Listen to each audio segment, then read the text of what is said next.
Hello friends, എല്ലാവർക്കും ചെമ്മണ്ണിപ്പൂവിൻ്റെ പുതിയൊരു promo വീഡിയോയിലേക്ക് സ്വാഗതം. പ്രൊമോയുടെ തുടക്കത്തിൽ തന്നെ കാണിക്കുന്ന പൂവെല്ലാം മേടിച്ചിട്ട് സച്ചി തിരികെ വരുന്ന സമയത്ത് റോഡ് സൈഡിൽ ദേവു നിൽക്കുന്ന കാണാം കേട്ടോ.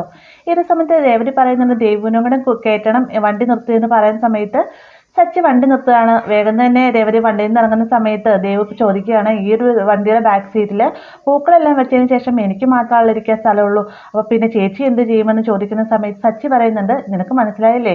ദേവി പറയുന്നത് നീ അങ്ങോട്ടേക്ക് നടന്നു വരാനാണ്, ഞാനും ദേവു കൂടെ വണ്ടിക്ക് പൊക്കോളാം എന്നൊക്കെയാണ് സച്ചി കളിയാക്കി സംസാരിക്കുമ്പോഴത്തേക്കും, അതല്ല ഞാൻ പറഞ്ഞത്, വണ്ടിയുടെ ഫ്രണ്ടിൽ ഡ്രൈവർക്കുടെ കൂടെ തന്നെ ഒരാൾ കൂടി ഇരിക്കാനുള്ള സ്ഥലമുണ്ടല്ലോ, ചേച്ചി ആ മുൻവശത്തെ സീറ്റ് ഇരുന്നാൽ അത് ഞാൻ പുറകുവശത്ത് ഇരുന്നോളാം എന്ന് പറഞ്ഞുകൊണ്ട് ദേവി വണ്ടിയുടെ ബാക്കിലേക്ക് കയറിയിരിക്കുക കേട്ടോ.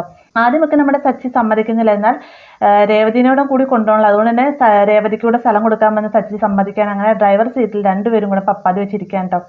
ഇരിക്കുന്ന സമയത്ത് രേവതി നീങ്ങി അവസാനം നമ്മുടെ സച്ചി അടുത്തെത്തുന്ന സമയത്ത് സച്ചി വണ്ടിയിൽ നിന്ന് ഇറങ്ങിയിട്ട് പറയണം, എന്നാൽ നീ ഓടിച്ച വണ്ടി, ഞാനിവിടെ നിന്ന് തരാമെന്ന് പറയുമ്പോഴത്തേക്കും രേവതി വണ്ടിയിൽ നിന്ന് ഇറങ്ങിയിട്ട് പറയണം, എന്നാൽ ഞാൻ വന്നില്ല, നിങ്ങൾ പൊക്കോ, ഞാൻ നടന്നു വന്നോളാമെന്ന് പറയാണ്ട്. അപ്പം രേവതി നിൽപ്പും അവ കാണുന്ന സമയത്ത് സച്ചിക്ക് സങ്കടം തോന്നുന്നു. സച്ചി പറയുന്നത് വാ ഇരിക്കും, എൻ്റെ കൂടെ തന്നെ ഇരുന്നോളാനായിട്ട് നമ്മുടെ സച്ചി പറയുക. അങ്ങനെ രേവതി സച്ചിയും കൂടി ഡ്രൈവിംഗ് സീറ്റിൽ ഒരുമിച്ച് യാത്ര ചെയ്തുകൊണ്ട് വരാട്ടെ. ഇതെല്ലാം കണ്ടുകൊണ്ട് നമ്മുടെ ദേവു ബാക്ക് സീറ്റിൽ നിന്ന് ചിരിച്ചുകൊണ്ടിരിക്കുകയാണ്.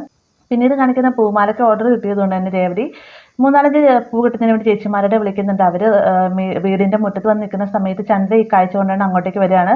എന്നിട്ട് നിങ്ങൾ എന്തിനാ വന്നതെന്ന് ചോദിക്കുന്ന സമയത്ത് രേവതി പണിക്ക് വേണ്ടി വിളിച്ചതാണെന്ന് അതിലൊരാൾ പറയുമ്പോഴത്തേക്കും, അവളോ ഇവിടുത്തെ പണിക്കാരി, പിന്നെ അവൾ നിങ്ങളെ വെച്ച് വേറെ പണി ചെയ്യിപ്പിക്കുന്നു എന്നൊക്കെ നമ്മുടെ ചന്ദ്ര കളിയാക്കി സംസാരിക്കുമ്പോഴത്തേക്കും, ഇത് രേവതിയുടെ അമ്മയായിപ്പോയി, ഒന്നുമില്ല നിങ്ങളുടെ പ്രായത്തിനനുസരിച്ച് നിങ്ങൾ പെരുമാറേണ്ടതല്ലേ, വേറെ ആരെങ്കിലും ആയിരുന്നെങ്കിൽ ഞങ്ങളിപ്പോൾ അടിച്ച് ചവിട്ടി താഴ്ത്തിട്ടേനെന്നൊക്കെ ഇങ്ങനെ ഒരാൾ പറയുമ്പോഴത്തേക്കും നമ്മുടെ ചന്ദ്ര ആകെ നാണം കെട്ടുപോവാണ് കേട്ടോ.